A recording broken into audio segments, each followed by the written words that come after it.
2021년의 어느 봄날, 평범하기 그지없는 아파트 단지 안에서 시간이 완전히 멈춰버린 집이 있었다.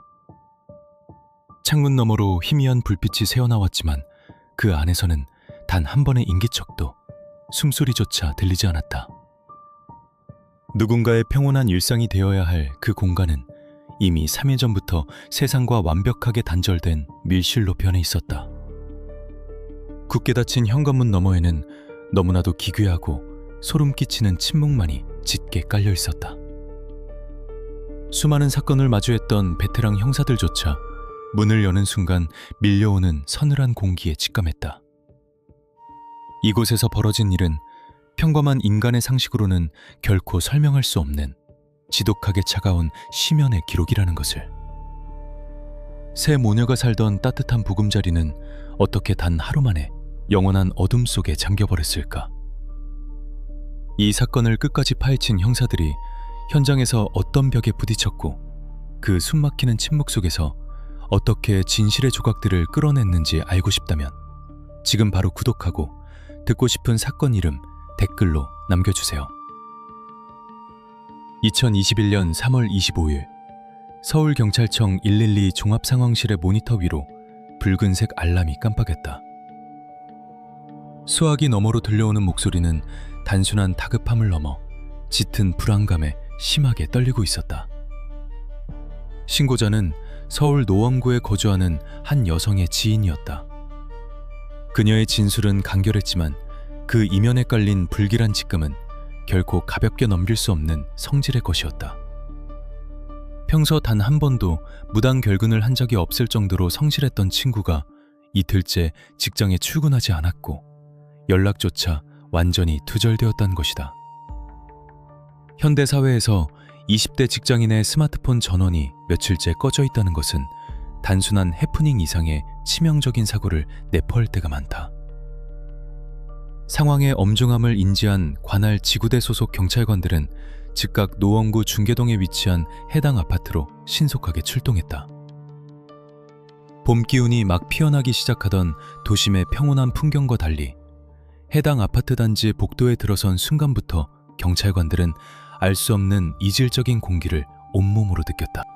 해당 호수의 초인종을 수차례 누르고 철문을 세게 두드려 보았지만 안에서는 그 어떤 미세한 인기척도 흘러나오지 않았다. 이웃들의 증언에 따르면 최근 며칠간 그 집에서 누군가 드나드는 것을 본 사람도 없었다고 했다. 우편함에는 전단지나 미납 고지서조차 쌓이지 않은, 겉보기에는 너무나도 평범한 일상의 흔적이 남아 있었으나 굳게 닫힌 철문 너머의 공간은 마치 공기조차 얼어붙은 진공 상태처럼 고요했다. 현장에 출동한 경찰관들은 수많은 현장 경험을 통해 뼈저리게 축적된 직감으로 상황이 최악으로 치닫고 있음을 인지했다. 내부에 구조가 필요한 사람이 있을 수 있다는 판단하에 그들은 즉시 119 소방대원들에게 지원을 요청했고 굳게 닫힌 현관문을 강제로 개방하기로 결정했다. 육중한 파괴음이 복도를 울리고 철문이 뜯겨가 나가며 틈새가 벌어지는 순간이었다.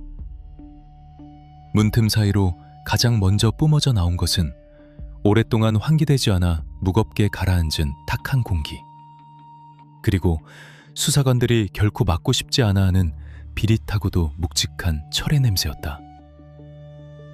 손전등 불빛을 비추며 형사들이 조심스럽게 방 내부로 진입했을 때 그들의 시야에는 평생 수많은 사건을 겪은 베테랑들조차 경악을 금치 못할 참혹하고 서늘한 광경이 펼쳐져 있었다.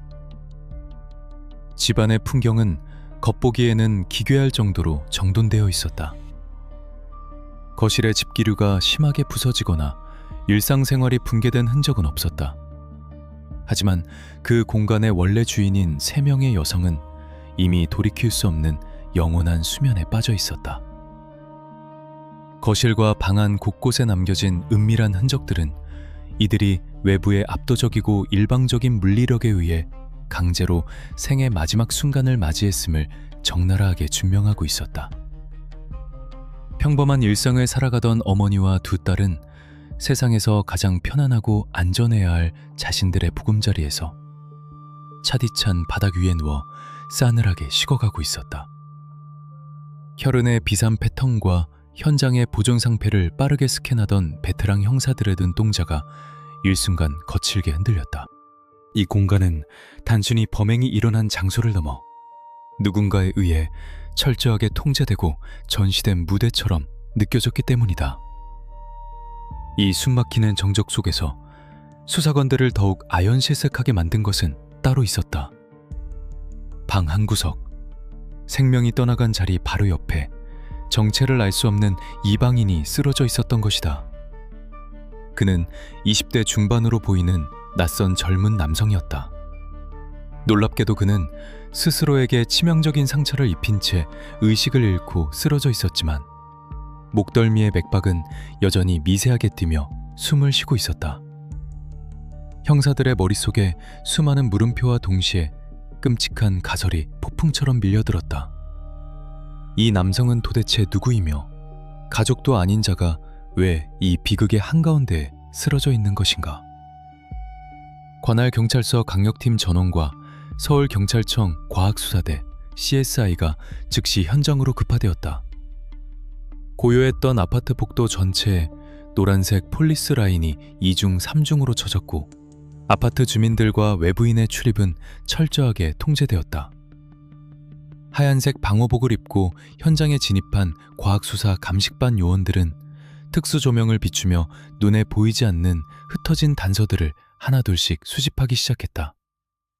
그리고 초기 현장 감식이 진행됨에 따라 형사들은 수사 지침서에도 나오지 않는 더욱 소름 끼치는 진실을 마주해야만 했다.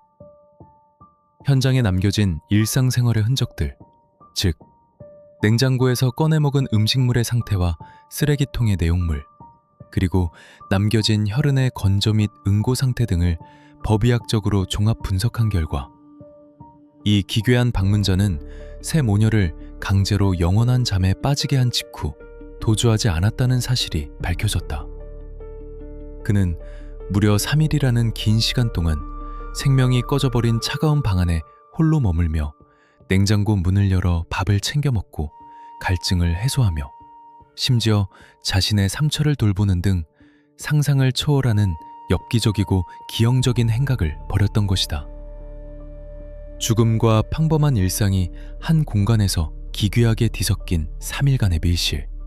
이것은 감정이 폭발해 벌어지는 일반적인 우발적 범행에서는 결코 찾아볼 수 없는 타인의 고통에 완벽하게 무감각한 극단적 사이코패스 성향을 강력하게 암시하고 있었다.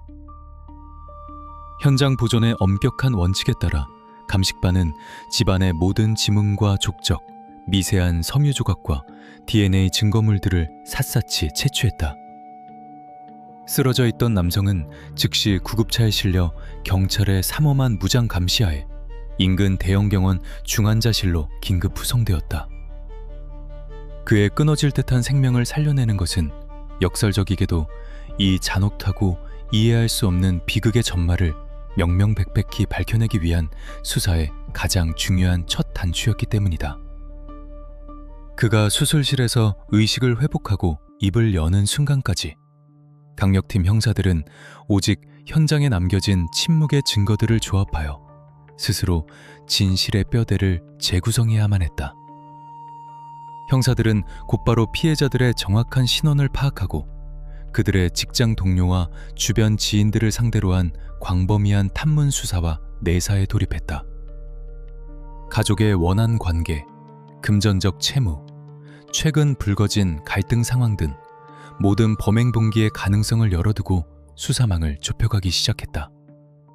그러나 탐문에 응한 이웃 주민들과 지인들의 진술은 소름 끼칠 정도로 하나같이 일치했다. 그들은 너무나도 평범하고 화목하게 살아가는 성실한 가정이었으며 누군가의 깊은 원한을 살 만한 짓을 하거나 위험한 상황에 얽힐 사람들이 절대 아니었다는 것이다. 가장 큰 미스터리는 현장에 출입 흔적이 있었다. 과학수사대의 정밀 감식 결과 외부인이 강제로 침입한 흔적은 집안 어디에도 존재하지 않았다.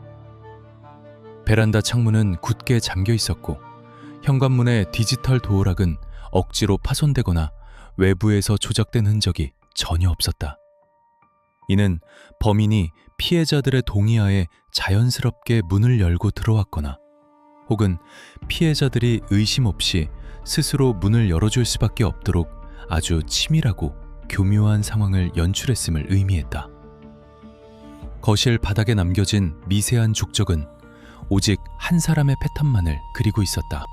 단 한 명의 남성이 건장한 성인을 포함한 3명의 여성을 차례대로 완벽하게 제압하고 그 공간을 자신의 통제하에 두었다는 사실은 이 사건이 오랜 시간 동안 철저하게 계산되고 준비된 지독하게 차가운 시나리오의 결과물임을 무건으로 증명하고 있었다.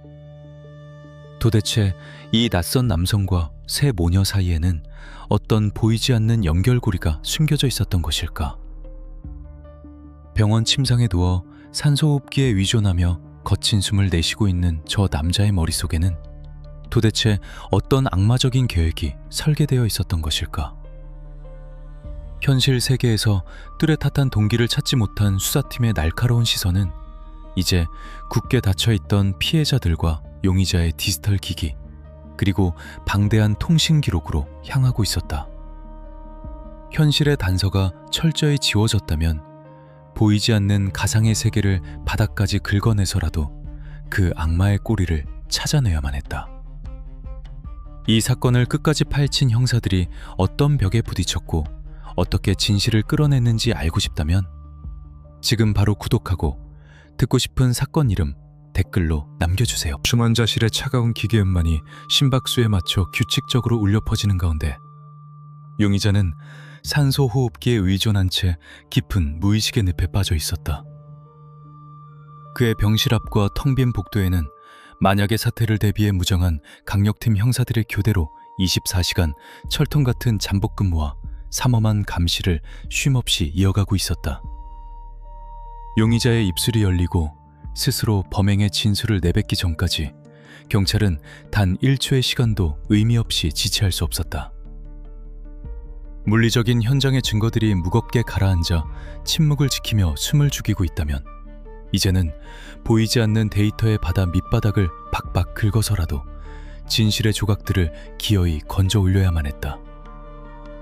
서울경찰청 사이버수사대 소속 최정예 분석요원들이 즉각 사건에 투입되었고 법원으로부터 신속하게 압수수색 영장을 발부받아 현장에서 수거된 피해자들의 스마트폰과 노트북 그리고 용의자의 자택에서 확보된 전자기기들에 대한 대대적인 디지털 포렌식 작업이 밤낮을 가리지 않고 시작되었다. 데이터 복구실의 대형 모니터 위로 수만 줄의 암호화된 코드들이 폭포수처럼 쏟아져 내리며 굳게 닫혀있던 밀실의 기괴한 비밀을 해독하기 위한 치열한 정보전의 막이 올랐다. 수사 초기 베테랑 형사들을 가장 괴롭혔던 핵심적인 의문점은 도대체 이 이질적이고 낯선 용의자가 어떻게 평범한 세 모녀의 평온한 일상 속으로 깊숙이 파고들었는가 하는 점이었다. 며칠 밤낮을 새워가며 진행된 고도의 디지털 포렌식 결과 의도적으로 파괴되고 지워졌던 메모리 칩에서 파편화된 데이터들이 점차 하나의 섬뜩하고도 뚜렷한 형태로 윤곽을 드러내기 시작했다. 두 사람의 끔찍한 악연은 현실의 물리적 공간이 아닌 익명성과 거짓이 완벽하게 보장된 가상의 온라인 게임 속에서 조용히 잉태되었다. 큰딸이었던 첫 번째 피해자 A씨는 게임 내 평범한 음성 채팅 커뮤니티에 소속되어 가벼운 활동을 이어가고 있었고 용의자는 그 가상의 공간에서 들려오는 그녀의 친절한 목소리와 다정한 태도에 맹목적이고 기형적인 집착의 씨앗을 무섭게 키워가고 있었다. 초기 대화 기록은 게임 유저들 사이에서 흔히 볼 수 있는 일상적인 정보 교환이나 가벼운 인사에 불과했지만 시간이 지날수록 용의자가 일방적으로 쏟아내는 메시지의 텍스트는 점차 정상적인 인간관계의 범주를 아득히 벗어나 피해자의 숨통을 서서히 조여오는 차가운 올가미처럼 끔찍하게 변질되어 갔다. 복원된 메신저 어플리케이션의 은밀한 대화 내역은 그야말로 소름 끼치는 일방적 스토킹에 생생하고도 잔혹한 기록 그 자체였다. 분석실의 수사관들은 모니터 화면에 끝없이 이어지는 수천 건의 집착어린 텍스트들을 묵묵히 읽어내려가며 분노 섞인 무거운 한숨을 내쉬었다. 용의자는 피해자의 일거수일투족을 자신의 통제하에 두려 무리하게 시도했고, 자신의 일방적인 감정을 폭력적으로 감효하며 끝없는 원망과 집착의 언어들을 밤낮 없이 쏟아냈다. 일상의 평온을 심각하게 위협받기 시작한 피해자 A씨는 처음에는 정중하게, 그러나 나중에는 극도의 공포감을 느끼며 단호하게 그의 엇나간 접근을 거절했다.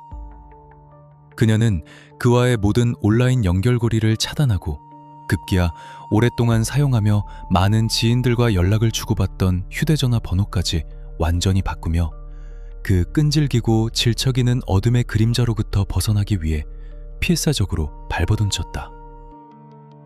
통신기록 조회 결과 피해자가 번호를 바꾼 직후에도 용의자는 어떻게든 새로운 연락처를 알아내기 위해 다른 지인들의 소셜미디어 계정을 해킹하거나 교묘한 거짓말을 꾸며내어 정보를 캐내려 한 소름 돋는 정황이 고스란히 남아있었다. 철저하게 파괴된 스마트폰 속에는 그 시기 피해자가 홀로 감당해야만 했던 극도의 공포와 짓눌림 불안감이 무언의 비명처럼 고스란히 각인되어 수사관들의 마음을 무겁게 짓눌렀다. 하지만 바로 이 지점에서 수사팀은 사건의 근간을 뒤흔드는 거대한 논리적 모순점과 정면으로 직면하게 된다.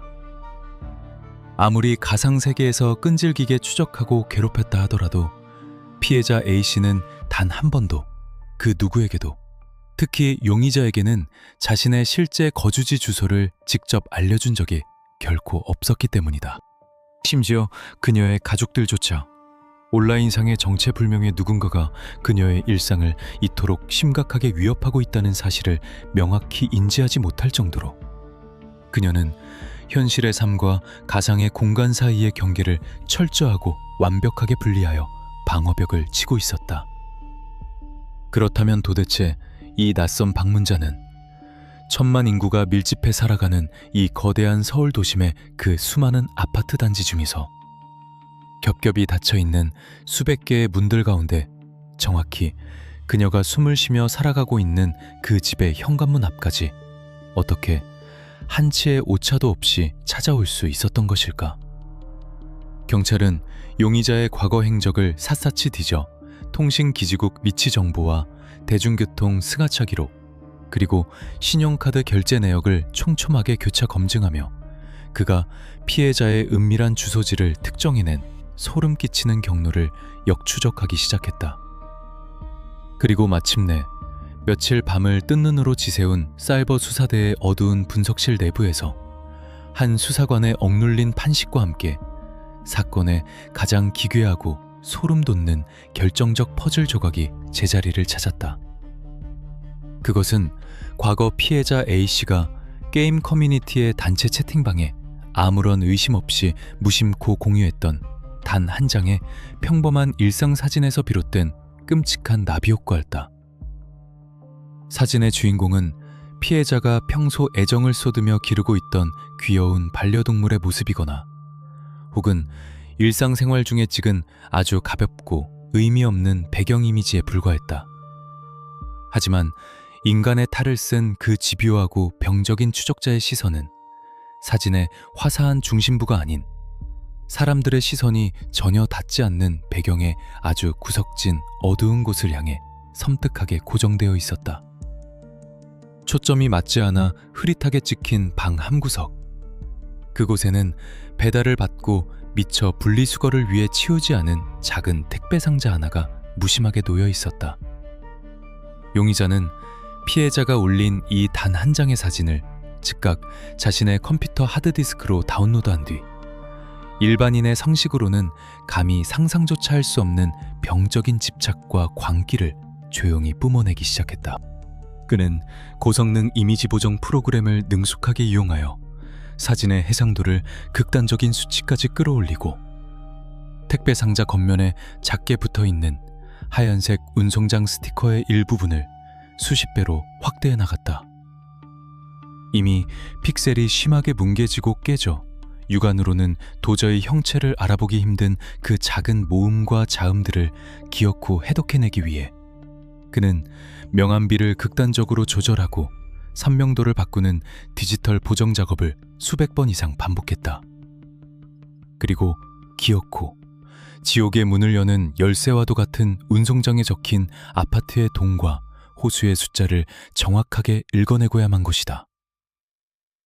사이버 공간의 서버에 뚜렷하게 남겨진 용의자의 집요한 검색 기록과 소름 끼치는 이미지 편집 로그를 확인한 프로파일러들은 일순간 등골을 타고 오르는 끔찍한 한기를 온몸으로 느꼈다. 이것은 단순한 괴롭힘의 수준을 아득히 넘어선 것이었다. 먹잇감의 숨통을 가장 확실하고 조용히 끊어내기 위해 소리 없이 거리를 좁혀오는 치명적인 포식자의 냉혹한 사냥 방식과 완벽하게 일치했기 때문이다.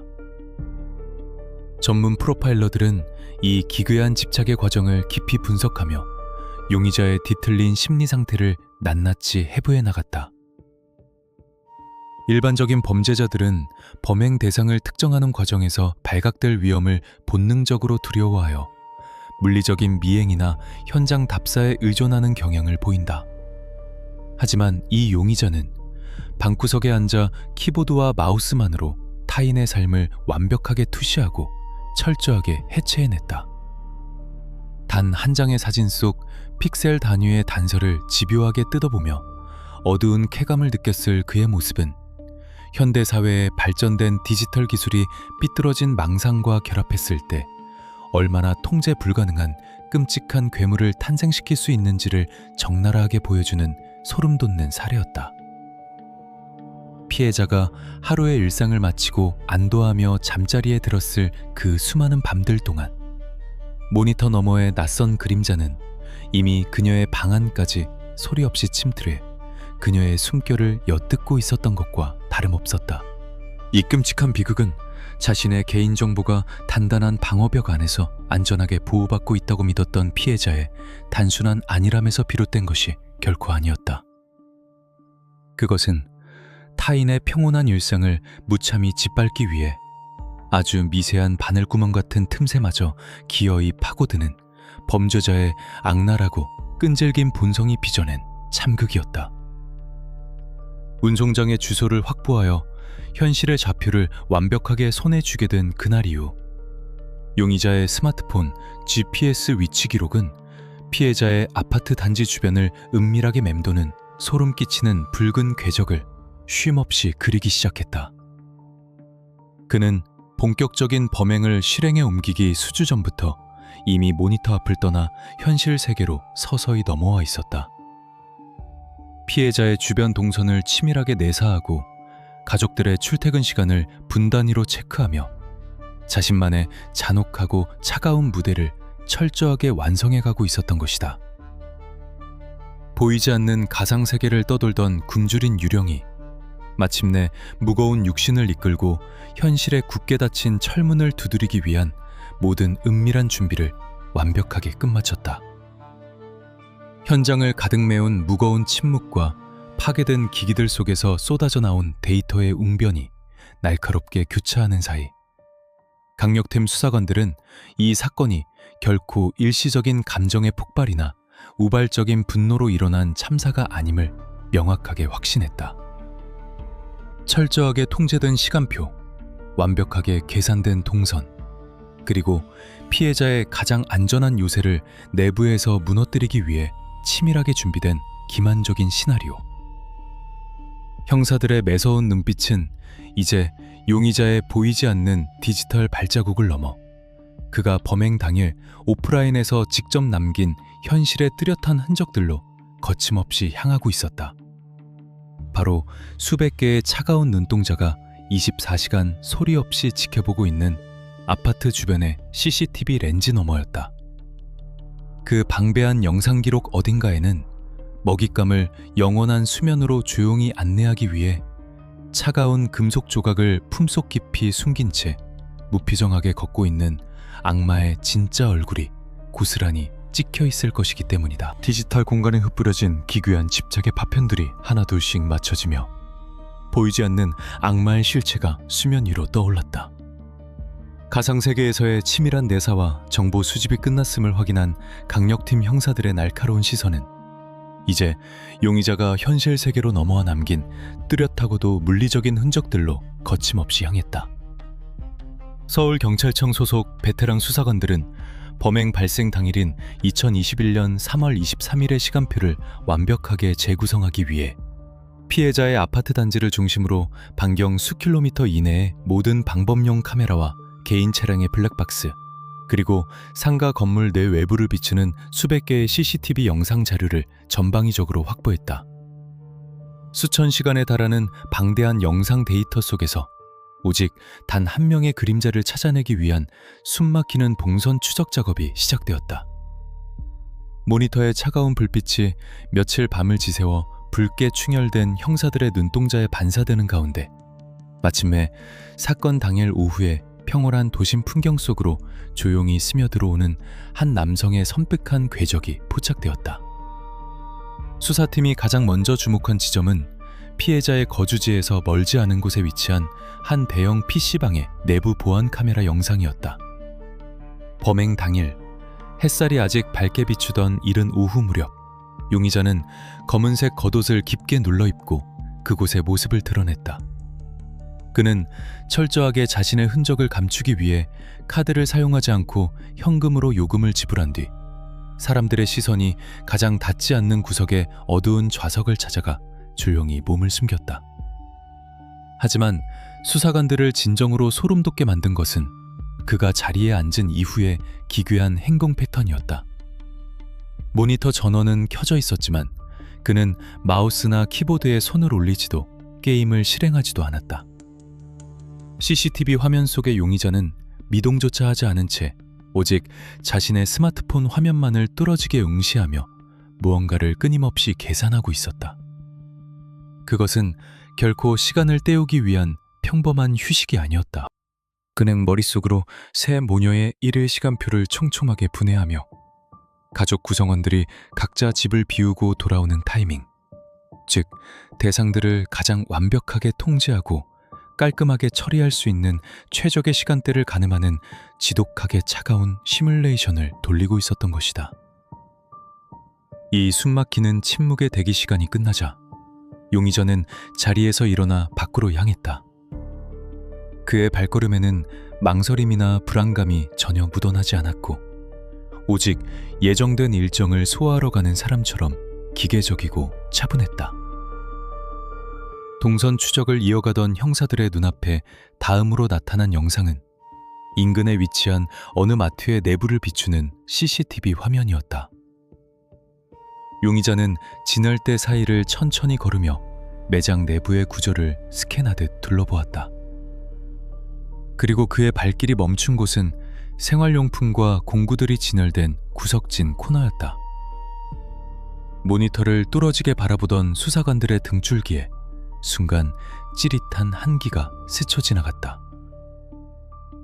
영상 속의 그는 물건을 고르는 척하며 주변의 시선을 교묘하게 살피더니 진열대 위에 놓여있던 차갑고 날카로운 금속 재질의 도구 하나를 집어들고는 아주 자연스럽고 순식간에 자신의 겉옷 안쪽 깊숙한 곳으로 미끄러뜨리듯 숨겨버렸다. 대상을 영원한 수면으로 인도하기 위해 반드시 필요했던 치명적인 물건을 손에 넣는 순간이었다. 이 소름 끼치는 탈취 과정 직후에 이어진 그의 행동은 인간이 어디까지 내목해질 수 있는가를 적나라하게 보여주는 완벽한 사이코패스의 표본과도 같았다. 겉옷 속에 서늘한 금속 도구를 숨긴 채 매장을 빠져나갈 법도 한데 그는 전혀 서두르지 않았다. 도리어 사람들의 의심을 완전히 지워버리기 위해 그는 매우 여유로운 걸음걸이로 식료품 코너로 이동하여 음료수와 과자 같은 몇 가지 소소하고 평범한 물건들을 집어들었다.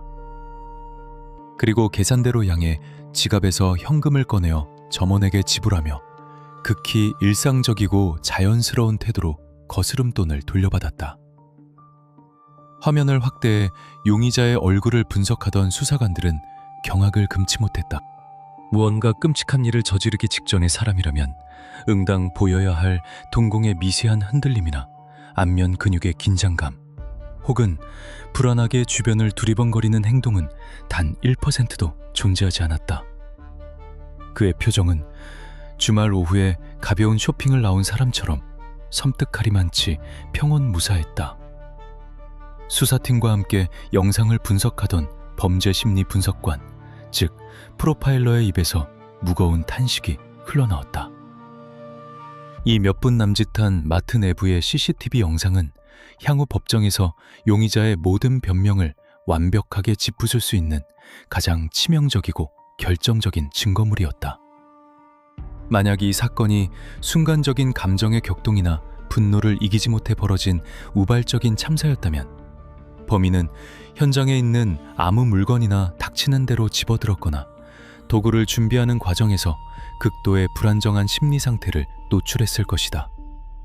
그러나 점원의 눈을 속이기 위해 미끼 상품을 결제하는 치밀함과 자신의 신원이 결제 기록에 남지 않도록 철저히 현금만을 사용하는 주도 면밀함, 그리고 도구를 겉옷 속에 숨긴 채 유지하는 일정한 심박수와 호흡의 안정감. 이는 곧 다가올 끔찍한 행위를 그저 자신이 해결해야 할 일련의 업무 프로세스 중 하나로 인식하고 있음을 의미했다. 마트를 빠져나온 용의자의 발걸음은 이제 단 하나의 오차도 없이 철저하게 계산된 목적지를 향해 일직선으로 뻗어나가기 시작했다. 도로변을 비추는 방범 카메라 영상 속에서 그의 모습은 서서히 변해가고 있었다. 그는 이동하는 과정에서 미리 준비해둔 모자를 깊게 눌러쓰고 겉옷의 지퍼를 목 끝까지 올리며 자신의 정체를 완벽하게 가릴 수 있는 교묘한 미정수를 펼쳤다. 평범했던 한 청년의 모습은 거리를 걷는 몇십 분의 시간 동안 굳게 닫힌 아파트의 철문을 열기 위해 타인의 경계심을 무너뜨릴 완벽한 사기꾼이자 차가운 포식자의 형태로 서서히 탈바꿈하고 있었다. 그는 이미 피해자들의 스케줄을 완벽하게 꿰뚫고 있었고, 이 시간대라면 집안의 방어 능력이 가장 취약한 어린 여동생만이 홀로 남아있다는 사실을 아주 정확하게 인지하고 있었다. 형사들의 등줄기를 타고 흐르는 차가운 땀방울은 모니터 속 용의자가 마침내 피해자의 아파트 단지 입구에 들어서는 순간 절정에 달했다. CCTV 화면의 우측 하단에 찍혀있는 붉은색의 시간 기록은 멈추지 않고 째깍거리며 불길한 미래를 향해 무정하게 흘러가고 있었다. 수사관들은 이 영상의 끝에서 기다리고 있는 참혹한 결말을 이미 현장 감식을 통해 두 눈으로 똑똑히 목격한 상태였다. 그럼에도 불구하고 일말의 죄책감도 없이 너무나도 당당하고 기계적인 발걸음으로 죽음의 문턱을 향해 걸어가는 악마의 뒷모습을 지켜보는 것은 평생 끔찍한 범죄자들을 상대해온 베테랑들에게조차 뼛속까지 얼어붙게 만드는 거대한 정신적 고통이었다. 영상은 용의자가 해당 동이 엘리베이터에 올라타 새 모녀가 있는 층의 버튼을 누르는 장면에서 차갑게 멈춰섰다. 이제 남은 것은 현실의 굳건한 물리적 장벽인 철문을 그가 어떻게 소리 없이 열어 젖혔는가를 밝혀내는 일뿐이었다. 중환자실의 차가운 기계음만이 불규칙하게 울리던 병실 안. 집중 치료를 받으며 마침내 희미하게 의식을 회복한 용의자의 건조하고 파편적인 초기 진술이 수사관들의 녹음기를 채우기 시작했다. 그리고 현장에 남겨진 무수한 지문들과 핏자국이 튀어 옳은 방향을 정밀하게 역추적한 서울경찰청 과학수사대 CSI용리의 혈흔 형태 분석과 하나의 서류로 묶여 강력팀 책상 위에 올려졌다. 이제 수사관들은 이 모든 증거의 파편들을 모아 그날 오후 굳게 닫혀있던 철문 너머에서 벌어진 끔찍한 비극의 첫 페이지를 서서히 재구성해 나가야만 했다. 사건 당일인 2021년 3월 23일 늦은 오후, 영상 속에서 엘리베이터 문이 열리고 아파트 복도에 발을 내디딘 용의자의 모습은 이미 인간의 감정을 완벽하게 거세당한 차가운 기계와도 같았다. 방음이 잘 된 아파트의 긴 복도에는 오직 그의 낮고 일정한 숨소리만이 맴돌고 있었다. 그는 자신이 목표로 삼은 첫 번째 타겟, 즉 큰딸이 퇴근하기 전이라는 사실을 치밀한 사전 내사를 통해 이미 완벽하게 꿰뚫고 있었다. 이 시간대라면 집 안에는 가장 방어 능력이 취약한 어린 여동생만이 홀로 남아 휴식을 취하고 있을 터였다.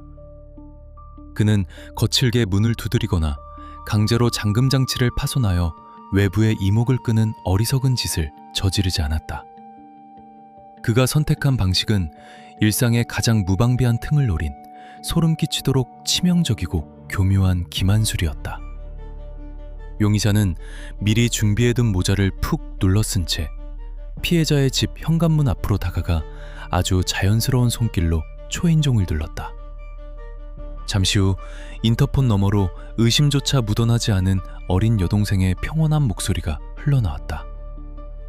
누구냐고 묻는 그 짧은 물음에 용의자는 감정의 동요가 전혀 없는 무미건조하고 일상적인 톤으로 대답했다. 바로 퀵서비스 배달을 왔다는 짧은 한마디였다. 평화로운 늦은 오후, 예고 없이 찾아온 배달원의 방문. 그것은 현대 사회를 살아가는 사람이라면 누구나 일말의 의심 없이 경계심을 허물어뜨리는 가장 평범하고 익숙한 일상의 신호였다. 철문 내부에서 도어락의 잠금 장치가 해제되는 경쾌한 금소금이 복도에 짧게 울려 퍼졌다. 단단했던 보안의 장벽이 피해자 스스로의 손에 의해 해제되는 돌이킬 수 없는 운명의 순간이었다. 문틈이 아주 미세하게 벌어지고 집안의 따뜻한 공기가 복도로 흘러나오는 그 찰나의 순간, 평범한 배달원으로 위장했던 남자의 눈빛은 순식간에 사냥감을 포착한 차가운 포식자의 그것으로 돌변했다. 그는 문이 완전히 열리기도 전에 육중한 체중을 실어 문을 거칠게 밀어붙였고 비명조차 제대로 내지 못한 채 당황한 여동생을 향해 짐승처럼 쇄도하며 집 안으로 파고들었다. 거실 바닥에 흩뿌려진 흔적들이 증명하듯 그 안에서는 짧고도 절망적인 저항이 있었으나 압도적인 물리력의 차이를 극복할 수는 없었다. 용의자는 마트에서 훔쳐 겉옷 안쪽 깊숙한 곳에 숨겨두었던 서늘한 금속 도구를 꺼내들었고 일말의 망설임조차 없이 첫 번째 목표물을 완벽하게 제압했다. 평화로웠던 거실은 순식간에 얼어붙었고 아무런 죄도 없이 집안에 머물고 있던 어린 여동생은 저항할 새도 없이 차가운 바닥 위로 쓰러지며 영원한 침묵 속으로 깊이 빠져들고 말았다. 그의 움직임에는 초보 범죄자들이 흔히 겪는 당황스러움이나 주저함이 단 1%도 존재하지 않았다. 오직 자신이 세워둔 끔찍한 계획의 첫 번째 장애물을 치웠다는 듯한 지독하게 기계적이고 차가운 효율성만이 공간을 지배하고 있었다. 그러나 강력팀 형사들과 프로파일러들이 이 사건을 재구성하며 가장 걷잡을 수 없는 오한과 정신적 충격을 느꼈던 대목은 바로 이 다음으로 이어지는 순간이었다. 일반적인 범죄자들은 이토록 끔찍한 행위를 저지르고 나면 아드레날린의 급증과 함께 밀려오는 본능적인 공포에 압도되어 현장을 황급히 이탈하거나 도주로를 찾기 마련이다. 심지어 치밀하게 계획된 범행일지라도 예기치 못한 돌발 상황을 우려해 최대한 빨리 그 공간을 벗어나는 것이 범죄 심리학의 보편적인 패턴이다. 하지만 이 기괴한 침입자는 달랐다. 그는 방금 전까지 살아 숨쉬던 생명을 영구적인 수면 상태로 인도한 직후 마치 바닥에 떨어진 쓰레기를 치운 사람처럼 너무나도 태연하고 침착하게 현관문의 도어락을 다시 굳게 잠갔다. 그리고 밖에서 안을 들여다볼 수 없도록 또한 창밖으로 새어나갈 수 있는 아주 미세한 불빛과 소리마저 완벽하게 차단하기 위해 거실의 두꺼운 암막 커튼을 빈틈없이 쳐버렸다. 밝았던 거실은 순식간에 모든 빛이 차단된 완벽한 암흑의 밀실로 변해버렸다. 오후 5시경 퇴근하고 돌아올 다음 목표물들, 즉 어머니와 자신이 그토록 집착했던 첫 번째 피해자가 돌아오기를 맞이하기 위해 그는 핏자국이 선명하게 남은 어두운 거실 한가운데 우두커니 주저앉았다. 시계바늘이 한 바퀴를 돌고 또 한 바퀴를 도는 그 무겁고도 질긴 시간. 그는 무려 5시간이라는 억겁의 시간 동안 생명이 떠나간 서늘한 방 안에서 단 한 발자국도 밖으로 나가지 않은 채 그 어둠의 심연 속에 도사리고 있었다. 현장을 분석하던 과학수사대 요원들은 거실 바닥과 소파 주변에 머물러 있는 그의 족적들을 보며 말을 잇지 못했다. 그는 그곳을 벗어나려는 시도조차 하지 않은 채 마치 먹잇감이 스스로 걸어 들어오기를 끈질기게 기다리는 거미처럼 철저하게 보이지 않는 덫을 치고 있었던 것이다. 그 길고도 숨막히는 침묵의 5시간 동안 그는 도대체 무슨 생각을 하며 어둠 속을 응시하고 있었을까? 복도를 지나가는 이웃 주민들의 일상적인 발걸음 소리와 멀리서 들려오는 엘리베이터의 기계음에 귀를 기울이며 오직 자신이 설계한 지옥의 시나리오가 완벽하게 완성되기만을 무표정하게 기다리고 있었을 그 차가운 얼굴. 조사실 거울 너머로 이 모든 정황을 하나씩 맞춰가던 베테랑 수사관들마저 혀를 내두르며 깊은 탄식을 내뱉었다. 그것은 인간이 느낄 수 있는 최소한의 동정심이나 윤리의식, 심지어 범행 직후 밀려오는 생물학적인 두려움마저 완벽하게 결여된 지독하게 공허하고 텅 빈 사이코패스의 내면을 돋보기로 엿보는 것과도 같은 끔찍한 경험이었기 때문이다. 경찰은 현장의 시간적 공백을 메우기 위해 사건 당일 피해자들의 통신 기록과 기지국 접속 위치를 초 단위로 쪼개어 분석했다. 그리고 그 정적의 시간 속에서 아주 기괴한 디지털 신호 하나가 튀어 올랐음을 발견했다. 밖에서 생업을 이어가고 있던 어머니는 평소와 다름없는 일상을 보내던 중 집안에 있는 막내딸에게 안부를 묻기 위해 짧은 메시지를 보냈던 것이다. 수사관들의 눈앞에 놓인 통신 기록 로그에는 어머니의 물음에 곧바로 답장이 발송된 기록이 뚜렷하게 남아 있었다. 하지만 그 시간 여동생은 이미 영원한 수면에 빠져 절대 휴대전화 화면을 터치할 수 없는 상태였다. 그렇다면 어머니에게 전송된 그 안부의 메시지는 도대체 누가 보낸 것이란 말인가?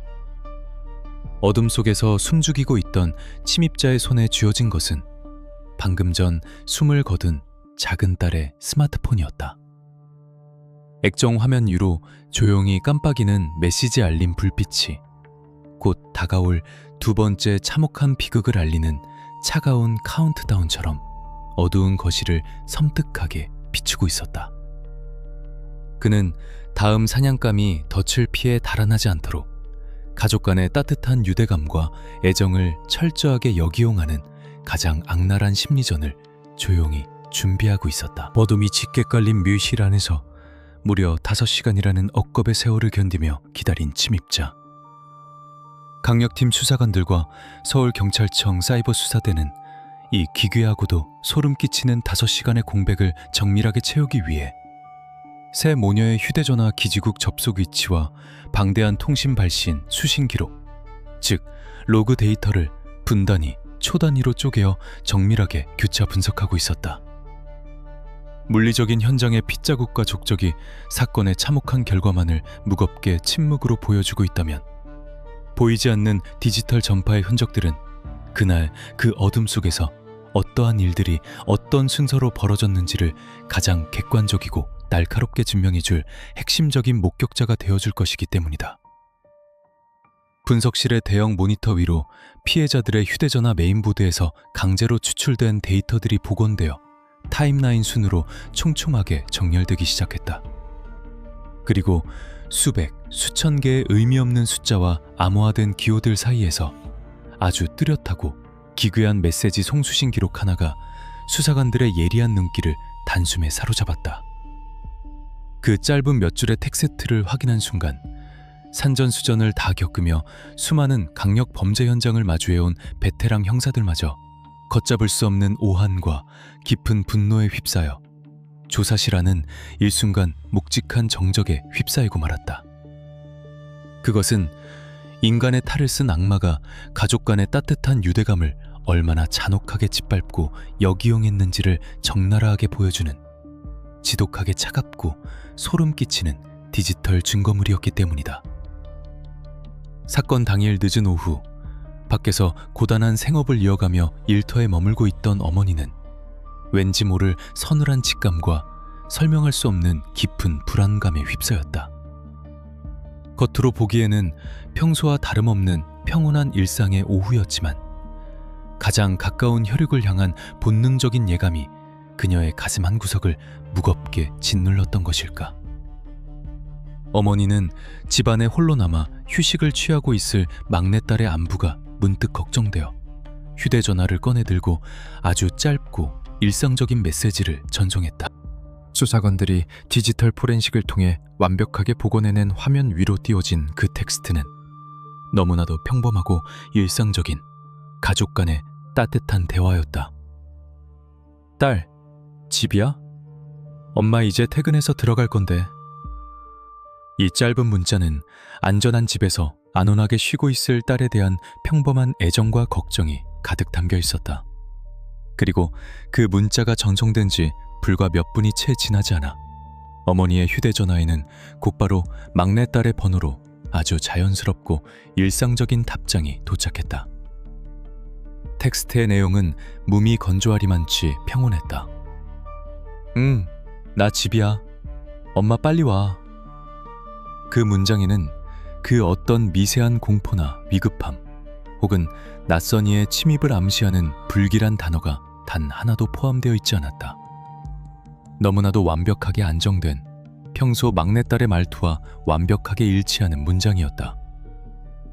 이 평범한 답장을 확인한 어머니는 가슴 한편에 자리 잡았던 알 수 없는 불안감을 비로소 털어내고 사랑하는 가족들이 자신을 기다리고 있을 따뜻한 보금자리를 향해 서둘러 발걸음을 재촉하기 시작했다. 하지만 통신기록 모니터를 뚫어지게 응시하던 사이버 수사대 요원들과 강력팀 형사들의 등줄기에는 차가운 식은땀이 하염없이 흘러내리고 있었다. 과학수사대 요원들이 현장에서 수집한 혈흔의 건조 상태와 법의학적 사망 추정 시간 그리고 방어 흔적들을 종합해본 결과 그 문자가 수발신된 오후 5시경의 시각에 여동생은 이미 세상의 모든 빛을 잃고 차가운 거실 바닥 위에서 영원한 수면에 빠져있는 상태였음이 명백하게 증명되었기 때문이다. 그녀는 결코 자신의 물리적인 손가락으로 스마트폰의 액정을 터치하여 문자를 입력할 수 없는 생명의 온기가 완전히 빠져나간 굳어버린 상태였다. 그렇다면 어머니를 안심시킨 그 섬뜩할 정도로 침착하고 일상적인 텍스트의 진짜 발신자는 도대체 누구였단 말인가? 진실의 윤곽이 뚜렷하게 드러나는 순간 조사실의 공기는 단숨에 얼어붙었고 형사들은 끓어오르는 분노를 주먹을 꽉 쥐며 억눌러야만 했다. 첫 번째 목표물이었던 여동생을 완벽하게 제압하고 외부의 모든 빛과 소리를 차단한 채 피비린내 나는 어둠 속에서 거미처럼 웅크리고 숨죽이고 있던 기괴한 침입자. 그는 바닥에 떨어져 있던 작은 딸의 스마트폰 화면에 밝은 불빛이 들어오고 메시지 알림음이 짧게 울리자 일말의 동요나 죄책감, 두려움조차 없이 그 차가운 전자기기를 자신의 손으로 직접 집어들었다. 그리고 화면 위로 떠오른 어머니의 걱정 어린 물음에 마치 자신이 여동생인 것처럼 완벽하게 신분을 위장하여 극도로 차분하고 일상적인 톤의 답장을 손수 타이핑해 전송했던 것이다. 그는 다음 사냥감이 예기치 않은 불안감을 느끼고 가족 외의 다른 사람이나 경찰에 선제적으로 신고하거나 혹은 이 지옥의 덫을 피해 외부로 달아나지 않도록 철저하게 상황을 통제했다. 피해자의 정체성을 완벽하게 흉내내어 의심의 싹을 잘라내는 가장 악랄하고 파렴치한 심리전을 펼친 것이다. 사건에 투입된 프로파일러들은 이 대목에서 용의자의 철저하게 계산된 이성적 통제력과 타인의 고통, 그리고 생명의 소멸에 완벽하게 무감각한 짙은 사이코패스적 성향이 단연 최고조에 달했음을 날카롭게 지적했다.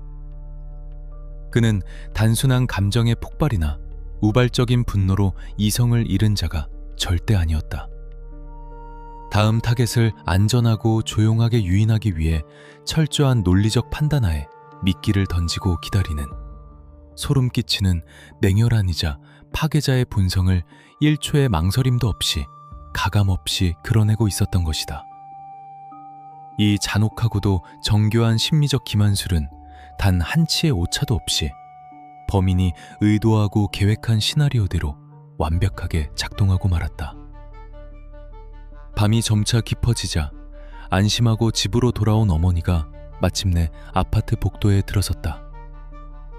굳게 닫힌 현관문 앞에서 너무나도 익숙하고 자연스럽게 도어락의 비밀번호를 누르는 경쾌한 전자음이 복도의 묵직한 정적을 짧게 갈랐다.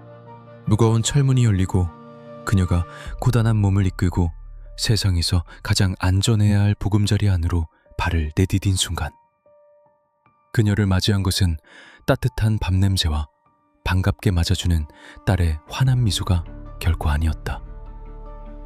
칠흑 같은 짙은 어둠 속에서 완벽하게 기척을 지우고 숨어있던 거대한 그림자, 그리고 그 낯선 그림자의 손에 단단히 쥐어져 있던 차갑고 예리한 금속 도구만이 그녀를 기다리고 있었을 뿐이다.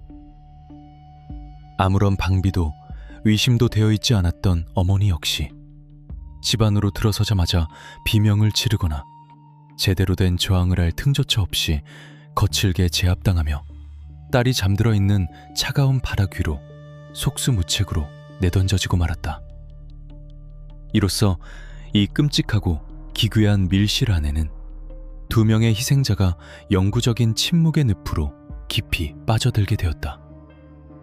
이제 이 지옥의 덫안에는 범인이 그토록 병적으로 집착하고 갈망하며 이 거대한 비극을 설계하게 만든 단 한 명의 최종 목표물만이 남아있었다. 자신의 눈앞에 거추장스러운 모든 장애물들을 완벽하게 치워버렸다는 기형적인 성취감에 취해 있었을 용의자는 여전히 현장을 이탈하지 않은 채 두구의 싸늘한 흔적 옆에서 다음 사냥감이 제 발로 문을 열고 들어오기만을 집요하고도 끈질기게 기다렸다. 그리고 밤 11시 30분경 하루의 고단한 업무를 마치고 지친 몸을 이끌어 늦은 퇴근길에 오른 큰딸 A씨가 마침내 아파트 현관에 당도했다. 그녀는 자신의 가장 소중한 가족들이 이미 돌이킬 수 없는 깊은 어둠 속으로 끌려 들어갔다는 사실을, 그리고 자신의 평온했던 안식처가 가장 잔혹한 포식자가 도사리고 있는 피비린내 나는 소굴로 변해버렸다는 사실을 꿈에도 상상조차 하지 못했다. 그녀 역시 일말의 의심 없이 현관문의 잠금장치를 해제했고 문을 열고 집 안으로 발을 들이는 순간, 기나긴 시간 동안 어둠 속에 도사리고 있던 악마는 마침내 자신의 기괴한 시나리오의 마지막 장을 완벽하게 장식하기 위해 거침없이 몸을 날렸다. 가족 간의 끈끈한 사랑과 안부를 묻는 따뜻한 걱정, 그리고 세상에서 가장 안전하고 편안해야 할 휴식의 공간인 집에 대한 인간의 절대적인 믿음. 범인은 바로 이 맹목적인 신뢰와 유대감을 가장 잔혹하고 기형적인 형태의 미끼로 완벽하게 역이용했다. 세상을 향해 굳게 닫힌 철문은 외부의 위험으로부터 새 모녀를 안전하게 지켜주는 든든한 방어막이 아니라 그들을 한 곳에 몰아넣고 그 누구도 밖으로 빠져나갈 수 없게 만든 치명적이고 완벽한 죽음의 입구로 전락해버렸다. 수사관들은 현장을 재구성하며 도출된 이 지독한 역설과 악랄함에 분노를 넘어선 깊은 무력감과 슬픔을 뼈저리게 느껴야만 했다. 하지만 형사들에게는 넋을 잃고 감정에 잠겨있을 시간조차 결코 허락되지 않았다. 병실에 누워 서서히 의식을 회복해가고 있는 저 뻔뻔한 범인은 조만간 철저하게 계산된 연기를 펼치며 자신의 입을 열어 가장 비열하고 교활한 변명들로 이 완벽한 범죄 행위를 우발적인 사고로 포장하려 들 것이 너무나도 자명했기 때문이다. 이제 경찰은 디지털 포렌식과 CCTV, 현장의 혈흔 분석을 통해 완벽하게 확보된 이 모든 객관적 증거들을 거대한 쇠망치처럼 하나로 단단하게 뭉쳐 용의자가 만들어낼 가증스러운 거짓말의 방패를 산산조각내 치열한 심리전의 준비를 마쳐야만 했다. 병원의 집중치료실에서 마침내 스스로 호흡하며 의식을 온전히 회복한 용의자는 의사의 소견이 떨어지기가 무섭게 삼엄한 무장경찰들의 호송 아래 서울 관할경찰서의 굳게 닫힌 취조실로 곧바로 압송되었다. 창문 하나 없이 사방이 꽉 막힌 좁은 공간. 오직 책상 위를 비추는 차가운 백열등 불빛만이 두 사람의 얼굴을 건조하게 비추고 있었다. 낡은 철제 책상을 사이에 두고 용의자와 마주 앉은 베테랑 강력팀 형사들과 범죄 심리 분석관, 즉 프로파일러들의 눈빛은 그 어느 때보다 날카롭고 서늘하게 번뜩이고 있었다. 이제부터 벌어질 치열한 공방전은 단순히 죄를 묻고 답하는 1차원적인 조사 과정이 결코 아니었다. 그것은 철저하게 계산된 거짓말의 얇은 방패 뒤로 숨으려는 교활한 짐승의 멱살을 거머쥐고 객관적이고 과학적인 증거라는 날카로운 빗으로 그 위선의 가면을 갈기갈기 찢어버려야만 하는 숨막히는 심리전의 린이었다. 수사관들의 손에는 이미 지난 며칠 밤낮을 새워가며 수집한 방대한 CCTV 분석 결과, 통신기지국 로그 데이터, 디지털 포렌식 복원 자료, 그리고 끔찍한 현장의 혈흔 형태 분석 보고서가 두꺼운 파일로 묶여 철벽처럼 단단하게 쥐어져 있었다. 취조가 본격적으로 시작되자 용의자는 짐짓 고개를 푹 숙인 채 어깨를 가늘게 들썩이며 철저하게 계산된 한 편의 기괴한 연극을 무대 위에 올리기 시작했다. 그의 입에서는 억눌린 듯한 흐느낌과 함께 비겁한 변명들이 파편처럼 쏟아져 나왔다. 그는 오직 자신이 집착했던 첫 번째 피해자, 즉 큰딸과 진지한 대화를 나누고 싶었을 뿐이라며 억지 눈물을 쥐어짜냈다. 그리고 집에 먼저 머물고 있던 어린 여동생과 뒤이어 들어온 어머니가 자신을 보고 강하게 반항하며 소리를 지르는 바람에 극도의 당황스러움과 공포감에 휩싸여 우발적으로 그들을 영원한 수면에 빠뜨리고 말았다는 가증스러운 논리를 뻔뻔하게 내세웠다. 자신이 애초에 계획한 것은 결코 이런 참혹하고 돌이킬 수 없는 결과가 아니었으며 모든 상황이 자신의 통제 범위를 벗어나 우발적으로 폭발해버린 비극적인 사고였다는 억지 주장이었다. 그는 수사관들의 동정심을 유발하려는 듯 범행 직후 밀려온 거대한 죄책감과 두려움 때문에 자신 역시 스스로에게 치명적인 상처를 입히고 극단적인 선택을 시도하지 않았냐며 애처롭게 호소했다.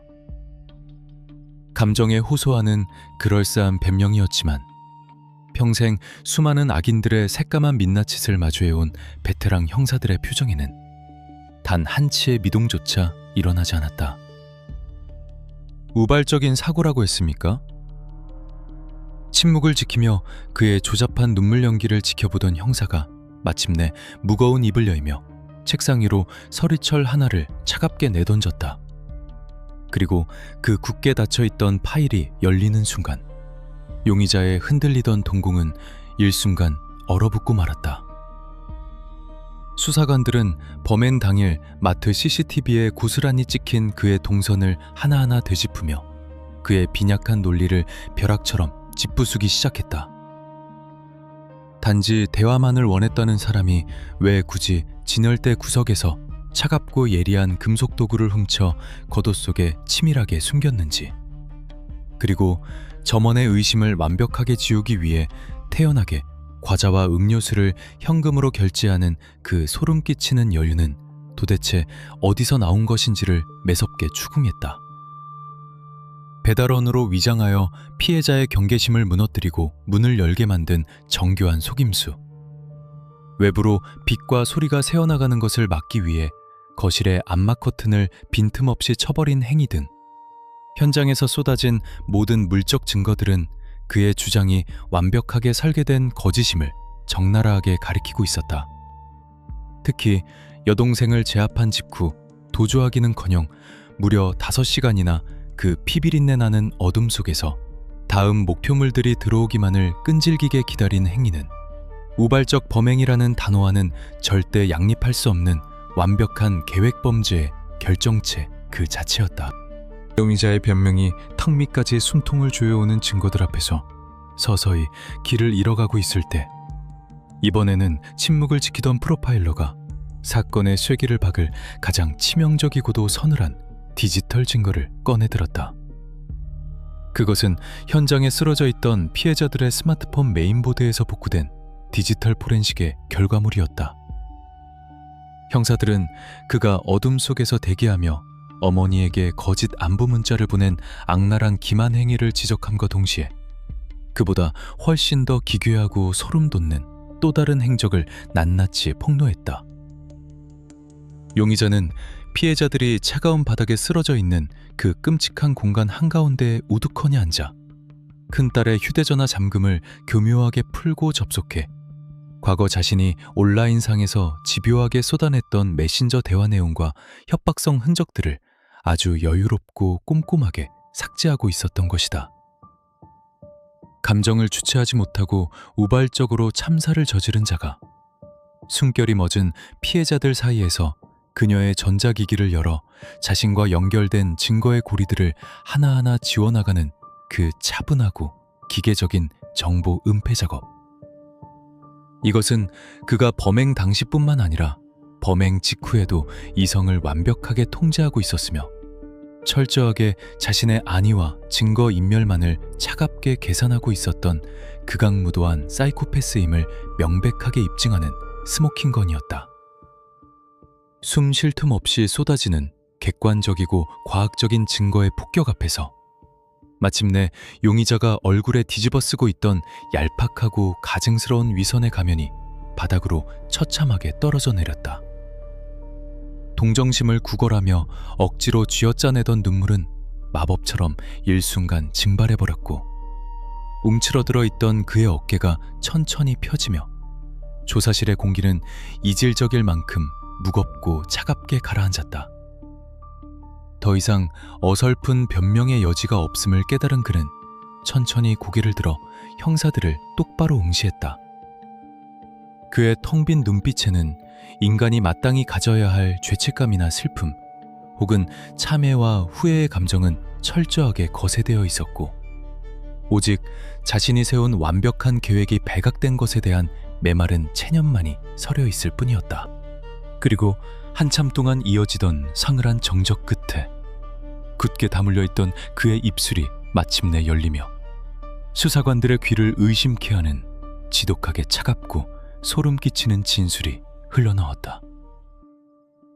제가 원했던 목표를 만나기 위해서 거추장스러운 장애물들을 치우려면 그게 누구든 간에 깔끔하게 처리할 수밖에 없었습니다. 그의 입에서 흘러나온 그 짧고도 건조한 고백은 그가 타인의 생명과 존엄성을 어떻게 인식하고 있는지를 완벽하게 보여주는 끔찍한 해답이었다. 그에게 있어 무고한 가족들은 한 시대를 살아가는 따뜻한 인간으로서의 가치가 아니라 단지 자신의 비뚤어진 욕망과 목적을 달성하기 위해 필연적으로 배제하고 치워버려야 할 단순한 물리적 장애물에 불과했던 것이다. 이 기형적인 사고방식은 타인의 고통에 대한 공감 능력이 완벽하게 결여된 전형적인 사이코패스의 특성을 여과 없이 드러내고 있었다. 자신이 설계한 망상 속 시나리오를 완성하기 위해 타인의 희생 따위는 그저 모니터 화면 속 게임에서 몬스터를 제거하듯 아무런 감정적 동요 없이 수행해야 할 퀘스트의 일부로 치부해버린 것이다. 프로파일러는 그의 눈동자 깊은 곳에 또아리를 트고 있는 통제불능의 짙은 이기주의와 타인을 향한 완벽한 무감각을 읽어내며 묵직한 탄식을 삼켜야만 했다. 범행 전의 치밀한 사전 조사와 도구 준비, 범행 과정에서의 냉혹한 실행, 그리고 범행 직후의 철저한 증거인멸까지. 이 모든 끔찍한 퍼즐 조각들이 장애물 제거라는 그의 뻔뻔한 자백 하나로 완벽하고도 비극적으로 맞물리며 돌이킬 수 없는 악마의 추상화를 명확하게 완성하고 있었다. 조사실에 굳게 닫힌 철문 너머로 짙은 어둠이 내려앉는 가운데 이제 수사팀에게 남은 것은 이 완벽한 증거의 답을 법정으로 가져가 그가 저지른 죄악의 무게를 가장 냉엄하고 무거운 심판으로 증명해내는 마지막 관문뿐이었다. 경찰의 강도 높은 조사가 마침내 종착지를 향해 달려가고 굽게 닫혀있던 취조실의 무거운 철문이 천천히 열렸다. 용의자가 무표정한 얼굴로 내뱉었던 장애물을 치웠을 뿐이라는 섬뜩하고도 건조한 자백은 수사관들이 밤을 새워가며 작성한 방대한 수사기록의 가장 마지막 페이지를 핏빛보다 붉고 무겁게 장식하고 있었다. 서울경찰청 소속 베테랑 강력팀 형사들과 사이버 수사대 최정예 요원대, 그리고 과학수사대가 현장과 디지털 세계를 오가며 이잡듯이 긁어모은 압도적인 증거의 산물들이 하나의 거대한 산처럼 묶여 마침내 관할 검찰청으로 송치되는 순간이었다. 그 두꺼운 서류철 안에는 현장의 참혹함을 무언으로 증명하는 완벽한 DNA 일치 결과와 혈흔 형태의 분석 보고서, 타인의 평온한 일상을 픽셀 단위로 잔혹하게 해체해낸 소름 끼치는 디지털 포렌식 복원 자료, 치밀하게 계산된 범행의 동선을 단 1초의 오차도 없이 증명하는 수백 시간 분량의 폐쇄회로 텔레비전 영상 기록이 철벽처럼 단단하게 구축되어 있었다. 그리고 무엇보다 타인의 고통과 생명의 소멸에 완벽하게 무감각한, 기형적으로 뒤틀린 범인의 심리를 날카롭게 해부한 범죄 행동 분석 프로파일링 보고서가 포함되어 있었다. 이 모든 객관적이고 과학적인 증거의 집약체는 용의자가 향후 법정에서 생존을 위해 내뱉을지도 모를 그 어떤 가증스러운 변명이나 교활한 회피의 시도조차 원천적으로 짓눌러버리는 가장 날카롭고 무거운 진실의 창구 그 자체였다. 이제 경찰의 손을 떠난 이 끔찍한 사건에 남은 것은 엄정한 법의 심판대 위에서 그가 저지른 악마적인 행위의 무게를 낱낱이 달아 두 번 다시 이 사회의 맑은 공기를 마시지 못하게 만드는 차갑고도 냉엄한 단죄의 과정뿐이었다. 시간이 무겁게 흘러 마침내 사건의 제1심 공판이 열리는 법정안. 팽팽한 긴장감이 살얼음처럼 감도는 서늘한 공기 속에서 용의자는 수의를 입고 굳은 표정으로 피고인석에 섰다. 변호인 측은 어떻게든 최악의 형량을 피하고 목숨을 부지해보기 위해 범행 당시 그가 심리적으로 극도로 불안정한 상태였거나 상대방의 반항에 감정을 주체하지 못한 우발적인 상황이었다는 낡고 빈약한 프레임을 끈질기게 내세우며 방어막을 지겨 시도했다. 그러나 수사관들이 피땀 흘려 완성한 증거를 넘겨받은 검사 측의 탁자 위에는 단 한치의 균열도 허락하지 않는 완벽한 진실의 탑이 견고하게 버티고 서 있었다. 검사가 대형 스크린을 통해 그가 평화로운 주말 오후 대형 마트에서 훔친 서늘한 금속 도구를 겉옷 속에 교묘하게 숨기며 태연하게 음료수와 과자의 계산을 치르던 영상을 재생하는 순간, 법정 안을 가득 메운 방청객들과 배심원들은 일순간 숨을 죽인 채 걷잡을 수 없는 오한과 깊은 공포를 느꼈다. 이어 그가 피비린내 나는 어둠 속에서 무려 5시간을 짐승처럼 숨죽여 기다리며 어머니의 휴대전화로 거짓 안부 문자를 전송했던 악랄하고 파렴치한 통신 로그 기록이 낱낱이 공개되자 변호인의 어설픈 방언 울리는 파도 앞의 모래성처럼 처참하게 무너져 내렸다. 재판에 제출된 수천 페이지의 증거들은 이 끔찍한 참사가 결코 우발적인 사고나 감정의 폭발이 아님을 무건의 고함으로 증명하고 있었다. 오직 자신의 기형적인 집착과 비뚤어진 소유욕을 완성하기 위해 무고한 타인의 생명을 철저하게 수단화하고 마치 게임 속의 임무를 수행하듯 계산적으로 소멸시킨 완벽하고도 차가운 사냥꾼의 궤적이었음이 명백하게 입증되는 결정적인 순간이었다. 치열하고 숨막히던 재판의 공방을 거쳐 마침내 2022년 4월의 어느 날, 이 거대하고 참혹한 비극의 마침표를 찍을 대한민국 대법원의 최종 판결이 굳게 닫힌 법정 안에 무겁게 울려 퍼졌다. 대법원 재판부는 피고인이 범행을 수주 전부터 치밀하게 사전 계획했으며 범행 과정에서 보여준 극도의 냉혹함과 타인의 생명에 대한 완벽한 경시, 그리고 범행 직후 반성이나 일말의 죄책감조차 찾아볼 수 없는 극악무도한 태도를 매섭게 지적했다. 인간으로서 지켜야 할 최소한의 도리와 윤리마저 완벽하게 저버린 자에게 더 이상의 관용이나 선처의 여지는 단 1%도 존재하지 않음을 세상에 단호하게 선언한 것이다. 재판부의 입수를 통해 최종적으로 확정 선고된 형량은 바로 절대적인 무기징역. 그것은 단 하루의 가석방이나 사회로의 복귀 희망조차 영원히 허락되지 않는 차가운 콘크리트 벽과 두꺼운 철창 너머에서 자신의 숨이 멎는 날까지 끔찍한 죄악의 무게를 고스란히 짊어지고 살아가야 하는 영구적이고도 무자비한 사회적 격리 조치였다. 재판장의 망치를 두드리는 둔탁하고 묵직한 파열음이 법정의 굳은 공기를 거칠게 가르고 퍼져나가는 그 순간, 피고인석에 선 범인의 얼굴에는 여전히 아무런 참회의 눈물이나 감정의 동요도 읽히지 않았지만 그 공허하고 무표정한 얼굴 위로 마침내 엄중한 법의 가장 무겁고 차가운 심판의 그림자가 완벽하게 덮어 씌워졌다. 모든 법적 절차가 끝이 나고 사건의 기록은 캐비닛 깊숙한 곳으로 보관되었지만 이 끔찍한 비극의 최전선에서 서늘한 진실을 맨 앞에서 마주해야만 했던 베테랑 형사들의 가슴 속에는 평생 결코 지워지지 않을 깊고 무거운 흉터가 짙게 남았다. 이 사건은 단지 한 통제불능한 범죄자의 기괴한 범행으로 단순하게 치부하고 넘길 수 없는 현대 디지털 사회가 마주한 가장 섬뜩하고 새로운 형태의 재난적 공포를 우리의 눈앞에 적나라하게 들이밀었기 때문이다.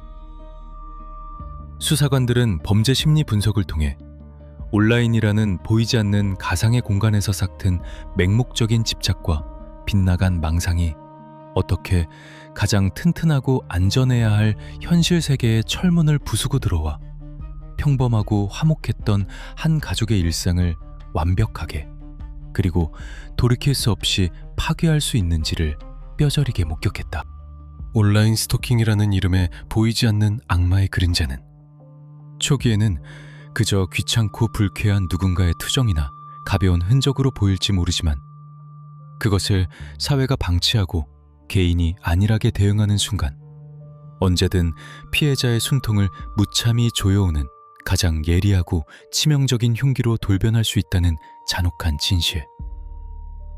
형사들은 일상 속에서 아무런 의심 없이 무심코 남긴 단 한 장의 흐릿한 사진, 아주 작은 디지털 흔적의 파편조차 누군가에게는 끔찍한 지옥의 문을 여는 완벽한 열쇠가 될 수 있다는 소름 끼치는 교훈을 수사노트의 가장 마지막 페이지에 붉은 밑줄을 그어가며 깊이 새겨 넣어야만 했다.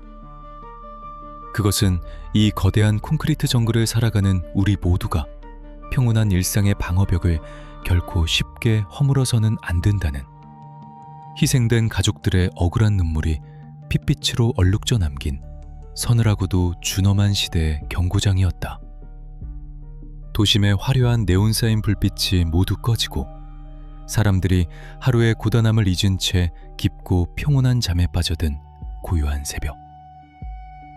영원히 따뜻한 햇빛이 들지 않는 서늘한 교도소의 가장 깊고 어두운 복도 끝에서 육중한 철창문이 닫히며 차갑고 날카로운 쇳소리가 밤의 정락을 거칠게 가른다.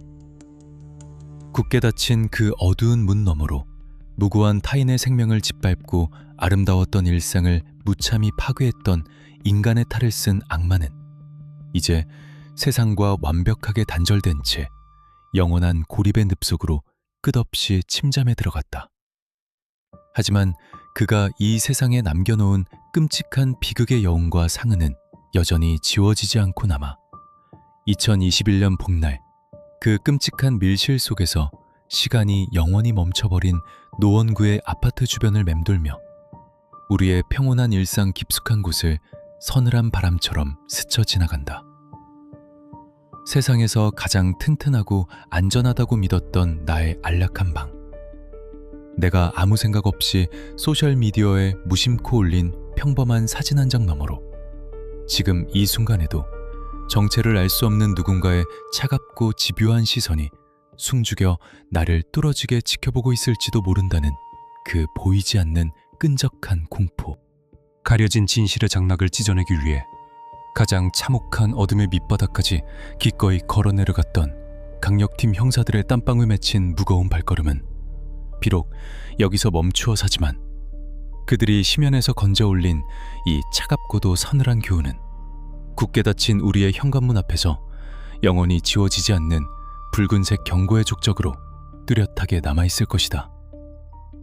이 사건을 끝까지 파헤친 형사들이 어떤 벽에 부딪혔고 어떻게 진실을 끌어냈는지 알고 싶다면 지금 바로 구독하고 듣고 싶은 사건 이름 댓글로 남겨주세요.